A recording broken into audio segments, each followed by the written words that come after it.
ओम साई राम। श्री साईं सच्चरित्र अध्याय 1। वंदना। गेहूँ पीसने वाला एक अद्भुत संत। गेहूँ पीसने की कथा तथा उसका तात्पर्य। पुरातन पद्धति के अनुसार श्री हेमाड़ पंथ श्री साईं सच्चरित्र का आरंभ वंदना द्वारा करते हैं।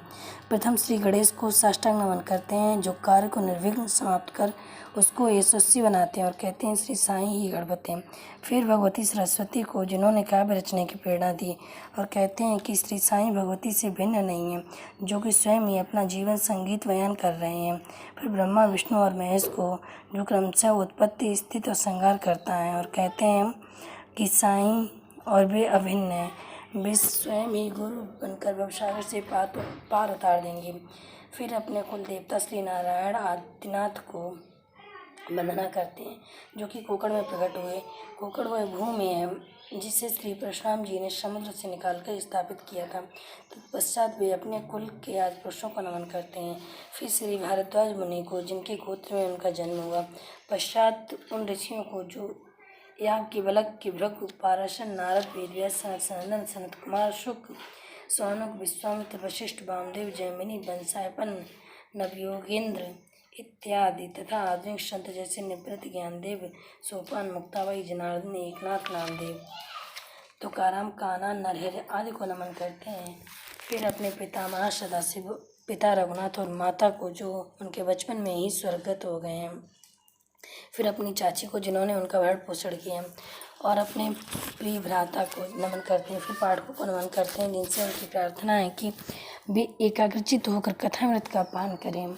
अंत में श्री साईं सच्चिदानंद सद्गुरु श्री साईनाथ महाराज को, जो कि श्री दत्तात्रेय के अवतार और उनके आश्रयदाता हैं, जो ब्रह्म सत्यम जगन मिथ्या का बोध कराकर समस्त प्राणियों में एक ही ब्रह्म की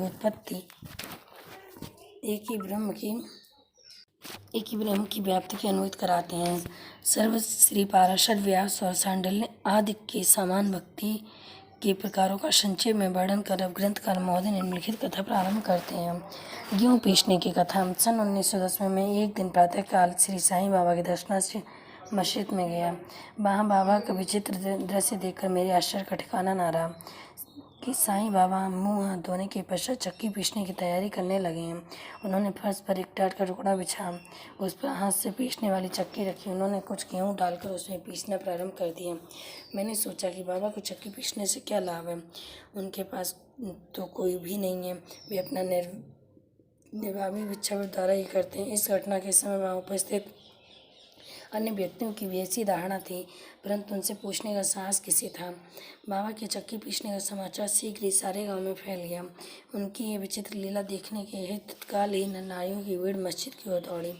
उनमें से 4 निडर स्त्रियां भीड़ को चीरती हुई ऊपर आईं और बाबा को बलपूर्वक वहाँ से हटाकर उनके हाथ से चक्की का खूंटा छीनकर उनकी लीलाओं का गायन करते हुए उन्होंने गेहूँ पीसना प्रारंभ कर दिया। पहले तो बाबा क्रोधित हुए, परंतु फिर उनका भक्तिभाव देखकर वे शांत होकर मुस्कुराने लगे। पीसते उन स्त्रियों के मन में ऐसा विचार आया कि बाबा के न तो घर द्वार है, न ही कोई बाल बच्चे, न ही कोई देखरेख करने वाला। वे स्वयं भिक्षावृत्ति द्वारा ही अपना निर्वाह करते हैं, अतः उन्हें भोजनादि के लिए आटे की आवश्यकता ही क्या। बाबा तो परम दयालु, हो सकता है कि ये आटा वे हम लोगों में ही वितरण कर दें।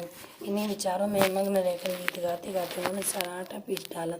तब उन्होंने चक्की को हटाकर आटे के समान 4 भागों में विभक्त किया और अपना अपना भाग लेकर जाने को उद्यत हो गई। अभी तक शांत मुद्रा में निमग्न बाबा तत्क्षण ही क्रोधित हो उठे और उन्हें अपशब्द कहने लगे। स्त्रियों, क्या तुम पागल हो गई? तुम किसके बाप का माल हड़प कर ले जा रही हो? क्या कोई कर्जदार का माल है जो इतनी आसानी से उठा कर लिए जा रही हो? अच्छा, अब एक काम करो कि इस आटे को ले जाकर गाँव की मेड़ पर बिखेर आओ। मैंने श्रीनिवासु से प्रश्न किया, जो कुछ भी बाबा ने अभी किया है उसका यथार्थ में क्या तात्पर्य है? उन्होंने मुझे बतलाया कि गांव में विशोचका का जोरों से प्रकोप है और उसके निवारणार्थ ही बाबा ने यह उपचार किया है। अभी जो कुछ आपने पिसते देखा है वह गेहूँ नहीं, वरन विशोचका था, जो पिसकर नष्ट कर दी गई है। ये इस घटना के पश्चात सचमुच विशोचका की संक्रामकता शांत हो गई और ग्रामवासी सुखी हो गए। यह जानकर मेरी प्रसन्नता का पारा बनना रहा। मेरा कौतूहल जागृत हो गया। मैं स्वयं से प्रश्न करने लगा कि आटे और विशोचका रोग का भौतिक तथा पारस्परिक क्या संबंध है? इसका सूत्र कैसे ज्ञात हो? घटना बुद्धिगम सी प्रतीत नहीं होती है। अपने हृदय की संतुष्ट के हेतु इस मधुर लीला का मुझे 4 शब्दों में महत्व अवश्य प्रकट करना चाहिए। लीला चिंतन करते हुए मेरा हृदय प्रफुल्लित हो उठा और इस प्रकार बाबा का चरित्र लिखने के लिए मुझे प्रेरणा मिली। यह तो सब लोगों को विदित ही है कि यह कार्य बाबा की कृपा और शुभ आशीर्वाद से सफलतापूर्वक संपन्न हो गया।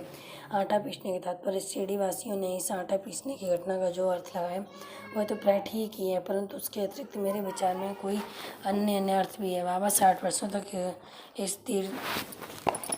रहे। इस दीर्घ काल में उन्होंने आटा पीसने का कार्य प्राय वृद्धि नहीं किया। पीसने का अभिप्राय गेहूं से नहीं वरन अपने भक्तों के पापों, दुर्भाग्यों, मानसिक तथा शारीरिक तपों से था। तो उनकी चक्की के 2 पार्ट, ऊपर का पार्ट भक्ति, नीचे का पार्ट कर्म था। चक्की की मुठिया जिसे पकड़कर भी पीसते थे वह था ज्ञान। बाबा का दृढ़ विश्वास था कि जब तक मनुष्य के हृदय में प्रवृत्तियाँ, आसक्ति, घृणा, अहंकार नष्ट नहीं हो जाते, जिनका नष्ट होना अत्यंत दुष्कर है, तब तक ज्ञान तथा आत्मबोध संभव नहीं है।